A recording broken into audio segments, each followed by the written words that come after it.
ഇപ്പോൾ doctor Danish Saleem കൂടി നമ്മളോട് ഒപ്പം ടെലിഫോൺ ലൈനിൽ ചേരുകയാണ്. ഡോക്ടർ ഡാനിഷ്, ഇതിലിപ്പോൾ ഞങ്ങൾ പ്രതിനിധി സൂചിപ്പിക്കുന്നത് പോലെ നമ്മുടെ മുന്നിലുള്ള ഏറ്റവും സാധ്യത എന്ന് പറയുന്നത് 15 വയസ്സുകാരനാണ്. ആ കുട്ടി രോഗലക്ഷണങ്ങൾ ഉള്ളപ്പോൾ തന്നെ സ്കൂളിൽ പോയിട്ടുണ്ട് എന്നുള്ളതാണ്. കോൺടാക്ട് ലിസ്റ്റിൽ സ്കൂളിലുള്ള കുട്ടികൾ ഉണ്ടാകാനുള്ള സാധ്യത, ഒപ്പം തന്നെ അധ്യാപകർ, പോയിട്ടുള്ള ആശുപത്രിയിലെ ആളുകൾ ഇതിനോടകം തന്നെ ട്രേസ് ചെയ്യാൻ സാധിച്ചിട്ടുണ്ടെന്ന് മനസ്സിലാക്കുന്നു. പക്ഷേ എങ്കിൽ പോലും എത്രമാത്രം ജാഗ്രത പുലർത്തേണ്ട സാഹചര്യമാണ് നിലവിലുള്ളത്? അതായത് ഇവിടെ നമുക്ക് നിപ്പ ഇപ്പോ കുറച്ച് നാളുകളായിട്ട് നമുക്കിപ്പോ ഇടയ്ക്കിടയ്ക്ക് സ്പ്രെഡ് ചെയ്യുന്നത് കൊണ്ട് തന്നെ നിപ്പയെ കുറിച്ചുള്ള ഒരു വിവരം പല ആളുകൾക്കും ഉണ്ട്. എന്നാൽ പോലും നമുക്ക് അറിഞ്ഞിരിക്കേണ്ടത്, ഒരു പോസിറ്റീവ് ആയിട്ടുള്ള ഒരു നിപ്പ വ്യക്തി നമ്മുടെ അടുത്ത് വന്നു കഴിഞ്ഞാൽ നമുക്ക് വരുന്ന ലക്ഷണങ്ങൾ എന്തൊക്കെയാണ് എന്നുള്ളത് ശ്രദ്ധിക്കുക. ഇപ്പൊ പനി, തലവേദന, അതുപോലെ തന്നെ ശ്വാസം മുട്ടൽ പോലുള്ള സിംറ്റംസ് ഉണ്ടാവുകയാണെങ്കിൽ ഉറപ്പായിട്ടും ഇത്തരം ആളുകളിൽ കോണ്ടാക്ട് ഉണ്ടെങ്കിൽ അവരെയും കൂടെ നമ്മൾ ശ്രദ്ധിക്കേണ്ടതാണ്. അപ്പം നമ്മളെപ്പോഴും ഐസൊലേറ്റ് ചെയ്യുകയാണ് പ്രത്യേകിച്ചും ചെയ്യേണ്ടത്.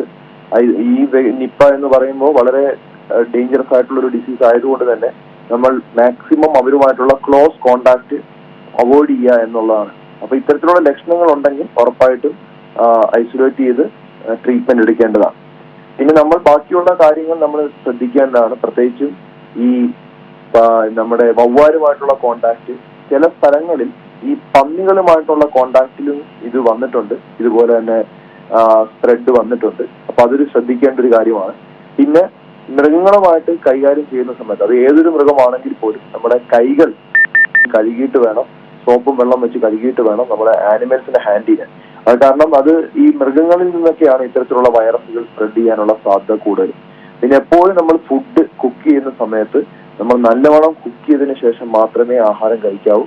അതുപോലെ തന്നെ ഫ്രൂട്ട്സ് ആണെങ്കിലും വെജിറ്റബിൾസ് ആണെങ്കിലും നല്ലവണ്ണം കഴുകണം. അപ്പൊ നമുക്ക് ചെയ്യാൻ പറ്റുന്നത്, നമ്മൾ കടയിൽ നിന്ന് വാങ്ങിച്ച ഫ്രൂട്ട്സ് വെജിറ്റബിൾസും നമ്മൾ പച്ചയ്ക്ക് കഴിക്കാതെ ഒരു കുറച്ചു നേരം അതൊരു വിനീഗർ സൊല്യൂഷനിൽ ഒരു 10 മുതൽ 20 മിനിറ്റ് മുക്കി വെക്കുക. അതിനുശേഷം നല്ലവണ്ണം കഴുകിയതിനു ശേഷം ഒഴുകുന്ന വെള്ളത്തിൽ ഒരു 2 മിനിറ്റ് കഴുകിയതിനു ശേഷം വേണം ഈ ഫ്രൂട്ട്സും വെജിറ്റബിൾസും കഴിക്കാൻ. അപ്പൊ പിന്നെ എന്തെങ്കിലും കാരണവശാൽ ഈ വവ്വാല് കടിച്ച പഴങ്ങളോ അല്ലെങ്കിൽ എന്തെങ്കിലും മൃഗങ്ങൾ കഴിച്ചിട്ടുള്ള പഴങ്ങൾ ഒഴിവാക്കുന്നതാണ് നല്ലത്. പൂർണ്ണമായിട്ട് ഒഴിവാക്കുക. ഇത്തരം കാര്യങ്ങളാണ് നമ്മുടെ ഒരു ഇപ്പോഴത്തെ അറിവിൽ അറിയാവുന്നത്. ബാക്കിയുള്ള കാര്യങ്ങൾ ഈ നിപ്പ ഇപ്പോൾ ഒരു സീസണൽ ഡിസീസായി വരാനുള്ള ഒരു സാധ്യതയും സാഹചര്യം അതിങ്ങനെ ആവർത്തിക്കപ്പെടുന്നുണ്ടോ? ഇപ്പോ ഈ മഴയും ചൂടും കൂടെ മിക്സ് വരുന്ന സമയത്താണ് ഇത് കൂടുതലും റിപ്പോർട്ട് ചെയ്തുകൊണ്ടിരിക്കുന്നത്. ഇത് പണ്ട് മുതലേ പല രാജ്യങ്ങളിൽ റിപ്പോർട്ട് ചെയ്ത സമയങ്ങളിലെല്ലാം ഈ ഒരു ക്ലൈമറ്റ് വളരെ ഇമ്പോർട്ടൻ്റ് ആണ്. നമുക്കിപ്പോ അറിയാം, നമ്മളിപ്പോ ഒരു മഴയുണ്ടെങ്കിൽ പോലും മഴ വിട്ട് കഴിയുമ്പോൾ അപ്പോൾ നമുക്ക് ചൂടാണ്. ആ ഒരു സീസണിലൂടെയാണ് നമ്മൾ പോകുന്നത്. ആ ഒരു ടൈം പീരീഡിലാണ് ഈ നിപ്പയുടെ വൈറസ് കൂടുതൽ ആക്റ്റീവായിട്ട് നിൽക്കുന്നത്. അതും കൂടുതലും നമ്മൾ കാണുന്നത് ഇത്തരത്തിലുള്ള വവ്വാലുള്ള സ്ഥലങ്ങളിലാണ് കൂടുതലും ഇത്തരത്തിൽ ഈ നിപ്പ കണ്ടുകൊണ്ടിരിക്കുന്നത്. അപ്പൊ അതുകൊണ്ട് തന്നെ നമ്മൾ ആ കാര്യങ്ങളാണ് ഇപ്പോൾ ശ്രദ്ധിക്കേണ്ടതുണ്ട്.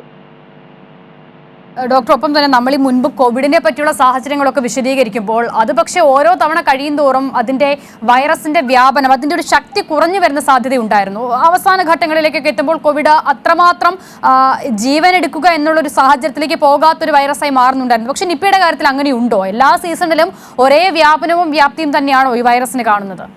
അല്ല, ഈ നിപ്പ എന്ന് പറയുമ്പോൾ ആക്ച്വലി ഒരു RNA വൈറസാണ്. അതായത് മൃഗങ്ങളെയും മനുഷ്യരെയും ബാധിക്കുന്ന മാരകമായിട്ടുള്ള ഒരു വൈറസാണ്.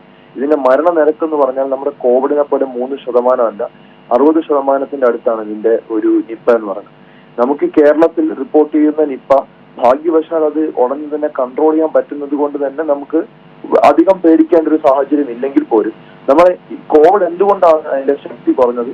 എല്ലാ ആളുകളിലും വന്നപ്പോഴാണ് അത് ഓരോ ആളുകളിൽ നിന്ന് ട്രാൻസ്മിറ്റ് ചെയ്ത് വന്നപ്പോൾ അതിന്റെ ശക്തി കുറഞ്ഞു. പക്ഷെ നിപ്പ ആകെ കൂടെ റിപ്പോർട്ട് ചെയ്തേക്കുന്ന വളരെ കുറച്ച് ആളുകളിലാണ്. അത്ര വേഗത്തിൽ മറ്റു സ്ഥലങ്ങളിലോട്ട് പടരാത്തത് കൊണ്ട് തന്നെ അത് നിർവീര്യമാകാനുള്ള സമയമായിട്ടില്ല. ഇപ്പോഴും അത് സ്ട്രോങ് ആയിട്ട് തന്നെയാണ് നിൽക്കുന്നത്.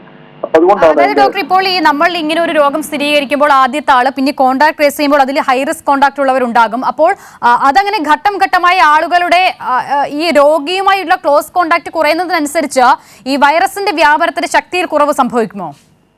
അതായത് വൈറസ് ഇപ്പം ഒരു വ്യക്തി, നിപ്പ ഉള്ള ഒരു വ്യക്തി എന്റെ മുന്നിലുണ്ടെങ്കിൽ 5 മുതൽ 14 ദിവസം വരെയാണ് ഇതിന്റെ ഇൻക്യുബേഷൻ പീരീഡ്.